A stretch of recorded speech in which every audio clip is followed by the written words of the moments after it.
22 manata mıhlamalı bir səhər yeməyi setinə getmişdik. Bazar səhəri üçün dostlarımızla yığışmağa yaxşı bir səhər yeməyinə məkan axtarırdıq. Seçimimiz Rus səfirliyinin yanında yerləşən Gizli Bahçe restoranı oldu. Videodan da göründüyü kimi setin tərkibi çox zəngindir. Pidedən tutmuş fıstıq əzməsinə kimi var. Məkanın özündə isti-isti hazırlanan puf çörəkləri də menyunun tərkibində yer alıb. Mən sizə hələ sucuğun ləzzətini demirəm. Elə gələndə ətrindən hiss olunurdu ki, keyfiyyəti yüksək səviyyədədir. Növbənöv mürəbbələrin də yer aldığı bu setdə mən mandarin mürəbbəsini birinci dəfə idi yoxlayırdım.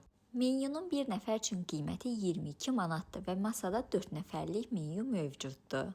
Məkanın kabinetindən tutmuş açıq hava hissəsinə, ümumi ailəvi zalına kimi var. Ən əsas məsələ odur ki, bura tam ailəvidir, spirtli içkilər belə verilmir. Valideynlər üçün də çox əlverişlidir, burada uşaq oyun zonası mövcuddur. Ən bəyəndiyim məsələlərdən biri də hər masaya bir-bir yaxınlaşıb sonda razı qalıb-qalmadıqlarını soruşurdular. Mətbəx göz önündədir, yeməklərinizin hazırlanma prosesini də izləyə bilərsiniz. Dizaynı çox qəşəngdir, xidmətdən də razı qaldıq.